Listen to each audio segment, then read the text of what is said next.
नमस्कार दोस्तों कल हमने स्वामी जी के आध्यात्मिक कार्य और रामकृष्ण मिशन की स्थापना के बारे में जाना था और आज हम उनकी दूसरी विदेश यात्रा और महासमाधि के बारे में जानेंगे। स्वामी जी ने महासमाधि कैसे ली, उनकी मृत्यु कैसे हुई, आज हम इसी बात पर चर्चा करेंगे। तो आइए शुरू करते हैं आज की कहानी। स्वामी विवेकानंद अपनी दूसरी विदेश यात्रा पर 20 जून 1899 को अमेरिका चले गए। इस यात्रा में उन्होंने कैलिफोर्निया में शांति आश्रम और सैन फ्रांसिस्को और न्यूयॉर्क में वेदांत सोसाइटी की स्थापना की। जुलाई 1900 में स्वामी जी पेरिस गए, जहां वे Congress of the history religions में भी शामिल हुए।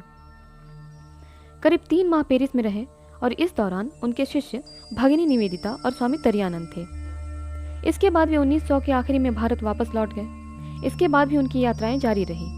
1901 में उन्होंने बोध गया और वाराणसी की तीर्थ यात्रा की। इस दौरान उनका स्वास्थ्य लगातार खराब होता चला जा रहा था। अस्थमा और डायबिटीज जैसी बीमारियों ने उन्हें घेर लिया था। 4 जुलाई 1902 को महज 39 साल की उम्र में स्वामी विवेकानंद की मृत्यु हो गई। 4 जुलाई 1902 को अपनी मौत के दिन संध्या के समय बेलूर मठ में उन्होंने 3 घंटे तक योग किया। शाम के 7 बजे अपने कक्ष में जाते हुए उन्होंने किसी से भी उन्हें व्यवधान न पहुंचाने की बात कही और रात के 9:10 पर उनकी मृत्यु हो गई। वहीं उनके शिष्यों की माने तो उन्होंने महासमाधि ली थी। उन्होंने अपनी भविष्यवाणी को सही साबित किया कि वे 40 साल से ज्यादा नहीं जिएंगे। वहीं इस महान पुरुषार्थ वाले महापुरुष का अंतिम संस्कार गंगा नदी के तट पर किया गया। अत्यंत प्रभावशाली और बुद्धिजीवी स्वामी विवेकानंद के विचारों से हर कोई प्रभावित होता था, क्योंकि स्वामी जी के विचारों में हमेशा से ही राष्ट्रीयता शामिल रही है।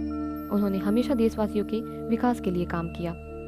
स्वामी विवेकानंद जी मानते थे कि हर शख्स को अपनी जिंदगी में एक विचार या फिर संकल्प निश्चित करना चाहिए और अपनी पूरी जिंदगी उसी संकल्प के लिए न्यौछावर कर देना चाहिए, तभी आपको सफलता मिल सकेगी। विलक्षण प्रतिभा से धनी स्वामी विवेकानंद ने अपना प्रभाव हर किसी के जीवन में डाला और उन्होंने समस्त युवाओं में आत्मविश्वास का संचार किया, जिससे युवाओं को न सिर्फ मार्गदर्शन मिला बल्कि उनका जीवन भी संवरा। स्वामी जी ने अपने ज्ञान और दर्शन के माध्यम से लोगों में धर्म के प्रति नई और विस्तृत समझ विकसित की। विवेकानंद भाईचारे और एकता को महत्व देते थे, इसीलिए उन्होंने हर इंसान के लिए नया और विस्तृत नजरिया रखने की सीख दी। महापुरुष विवेकानंद ने सीख और आचरण के नए सिद्धांत स्थापित किए। स्वामी जी ने पूर्व और पश्चिम देशों को आपस में जोड़ने में भी अपना अहम योगदान दिया।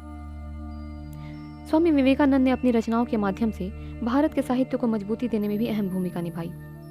स्वामी जी ने लोगों को सांस्कृतिक भावनाओं के जरिए जोड़ने की कोशिश की। विवेकानंद अपनी पैदल यात्रा के दौरान जातिवाद को देखकर बेहद आहत हुए थे, जिसके बाद उन्होंने इसे खत्म करने के लिए नीची जातियों के महत्व को समझाया और उन्हें समाज की मुख्य धारा से जोड़ने का भी काम किया। विवेकानंद जी ने भारतीय धार्मिक रचनाओं का सही अर्थ समझाने में अपना महत्वपूर्ण योगदान दिया। दुनिया के सामने विवेकानंद जी ने हिंदुत्व के महत्व को समझाने में अपना महत्वपूर्ण योगदान दिया और प्राचीन धार्मिक परंपराओं पर नई सोच का समन्वय स्थापित किया। आज के लिए इतना ही। स्वामी जी के जीवन के कुछ महत्वपूर्ण बातों को हम कल जानेंगे। तब तक के लिए धन्यवाद।